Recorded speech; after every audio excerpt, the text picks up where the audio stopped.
There's something almost meditative about watching a precision lathe work. The hum of the spindle, the thin curl of metal peeling away, it's craftsmanship at its most satisfying. And today, we're going inside Ingersoll, Germany to watch exactly that. What you're seeing here is the turning process for a hydraulic quick disconnect coupling, sized at 55 millimeters in diameter and 105 millimeters in length. These couplings are the unsung heroes of industrial hydraulic systems. When a pressurized line needs to be connected or disconnected in seconds, without fluid loss, without pressure drop, this is the part that makes it happen. Ingersoll has been at the forefront of precision tooling for over 130 years, and their approach to this part shows why. The raw workpiece, a solid steel billet, is chucked up on a high-rigidity CNC turning center. The machine runs at carefully controlled RPMs. Too slow and you waste time, too fast and you risk chatter marks that ruin the surface finish. Watch how the roughing pass removes the bulk of the material first. Aggressive depth of cut, high feed rate. Then comes the semi-finishing pass, tightening up the geometry. And finally, the finishing pass, where tolerances tighten to within just a few hundredths of a millimeter. The internal bore is bored out with equal care. That bore is where the mating male coupling seats, and it must be perfectly round. The valve seat and sealing surfaces are turned with a fine ground insert, leaving a surface roughness of RA 0.8 or better. That smooth finish is critical. It's what keeps 500 bars of hydraulic pressure sealed tight. Pure engineering, pure craftsmanship.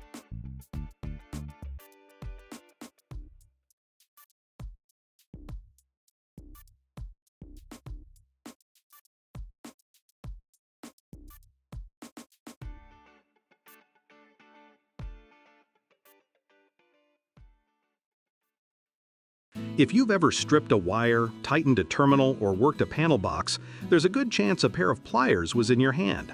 They seem simple, but building a great pair of electrical pliers is anything but. FBF Joint Stock Company knows this better than most. The process starts with a raw material, high-carbon steel rod stock, typically chrome vanadium alloy. CV steel is the gold standard for hand tools. It's tough enough to handle repeated shock loads without cracking, and it holds an edge beautifully when hardened. The steel blanks are cut to precise lengths, then headed into the drop forging press. Forging is where the magic happens. The billet is heated in an induction furnace to around 900 to 1100 degrees Celsius, orange hot and glowing, then placed into a set of hardened dies. The press slams down with tons of force, reshaping the metal in a single stroke. Forging aligns the grain structure of the steel along the part's contours, which is what gives forged tools their superior strength over cast or machined alternatives. You simply cannot snap a properly forged pair of pliers. After forging, the flash, that thin fin of excess metal squeezed out between the dies, is trimmed off in a trimming press. Now the jaws and handles take recognizable shape. Both halves go through CNC milling to refine the jaw geometry. The teeth are cut with precision and the pivot boss is bored to size. The pivot pin is installed and the fit is checked. Not too loose, not too stiff. A smooth action here is the mark of a quality tool. Then comes heat treatment. The pliers are carburized or through-hardened, depending on the design, then quenched and tempered. Hardness typically runs between 54 and 60 on the Rockwell C scale. Hard enough to grip without deforming, tough enough not to shatter. Finishing operations include grinding the jaw faces flat, tumbling for deburring, and applying a black oxide or chrome-plated finish for corrosion resistance. The grips are pressed on, usually PVC or dipped rubber for insulation against electrical shock. Final inspection at FBF is no formality. Dimensional checks, force-to-close measurement, dielectric testing on the insulated models, and a visual pass for surface defects. Every pair that leaves this factory is ready to work, just like the ones your grandfather had in his toolbox.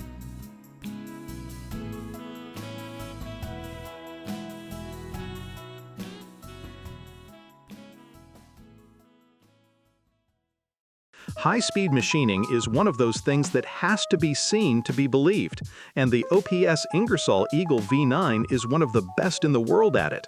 What we're watching here is the milling of a mold slide, the precision component inside an injection mold that creates undercuts and side features on plastic parts. This is a hardened tool steel workpiece, and the tolerances are brutal. We're talking single-digit microns. The Eagle V9 is a high-speed graphite and steel machining center built for exactly this kind of work. Its spindle runs up to 42,000 RPM, yes, 42,000, with almost zero vibration thanks to its thermally stable mineral cast machine bed. What makes today's run special is the multi-tool system, a carousel of micro end mills that the machine can swap in under a second, seamlessly transitioning between roughing, semi-finishing, and finishing without any operator intervention. Watch the tool paths. These are three-dimensional simultaneous cuts, the cutter tracing complex contoured surfaces in a single uninterrupted pass. The fine chips and mist you see are the only sign that hardened steel is being removed at extraordinary speed. The result? A mirror-smooth cavity surface ready for polishing. Precision at its finest.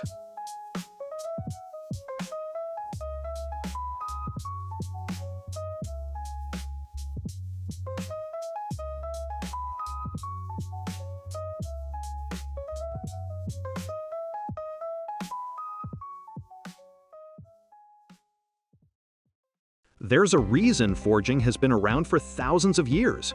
It simply produces stronger metal than almost any other process.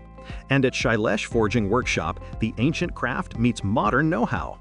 The process begins with a heated steel billet glowing a deep amber yellow at somewhere north of 1,200 degrees Celsius. The hammer, or hydraulic press, first upsets the billet, compressing it axially to spread the metal out into a thick disc. A punch then pierces a hole through the center.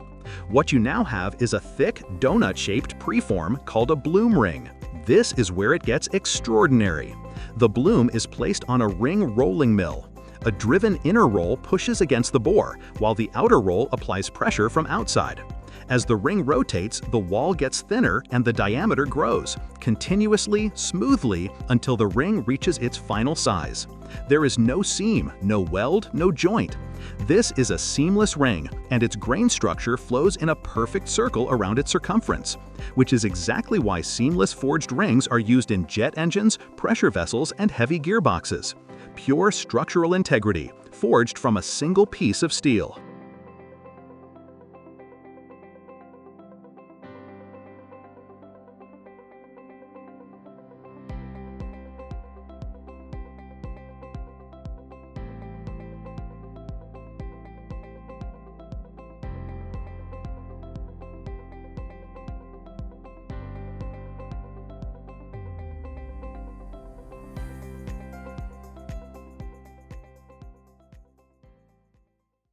If you haven't seen a fiber laser cutter at work, you're in for a treat. The FiberMac 2 kilowatts fiber laser machine is the kind of technology that would have looked like science fiction just 30 years ago. Unlike older CO2 lasers that use a gas medium to generate the beam, a fiber laser runs its light through a doped optical fiber, the same technology that carries your internet signal across oceans. The result is a beam with a shorter wavelength that's absorbed far more efficiently by metal, especially reflective metals like copper, brass, and aluminum that used to be notoriously difficult to cut cleanly. At 2 kilowatts of output power, the FiberMac cuts through mild steel up to 12 millimeters thick, and does it with a cutting edge so clean that secondary finishing is often unnecessary. The kerf width, the amount of material vaporized along the cut line, is just a fraction of a millimeter. Watch the cutting head. It rides on a servo-driven gantry controlled by CNC, following complex vector paths at speeds exceeding 25 meters per minute on thin sheet. An assist gas, nitrogen for a clean edge, oxygen for faster cutting on carbon steel, is blown coaxially through the nozzle to clear the molten metal away.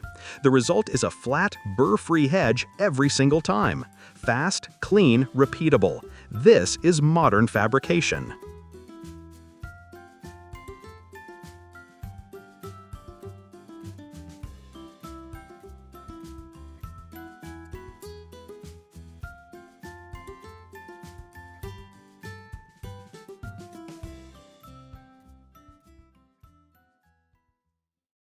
Gears make the world go round, literally. And before any gear tooth can be cut, you need a gear blank. Singla Forging Company has turned the production of forged gear blanks into a highly refined process. The steel billet, typically an alloy steel like 8620 or 4140, is induction heated to forging temperature in under 2 minutes. Speed matters here. Too slow and the surface oxidizes. Too fast and you get uneven heat penetration. The heated billet is then placed into the lower die of a closed die drop forging hammer. Closed die forging is different from open die work. The metal is fully enclosed by the die cavity on all sides, so it fills the precise negative shape of the die. The hammer drops in 1 or 2 blows, and in that instant, the raw billet becomes a near net-shaped gear blank, a flat disc with a hub, an outer rim, and a web in between. After trimming and shot blasting, the blank goes to normalizing, a heat treatment that relieves internal stresses and homogenizes the microstructure.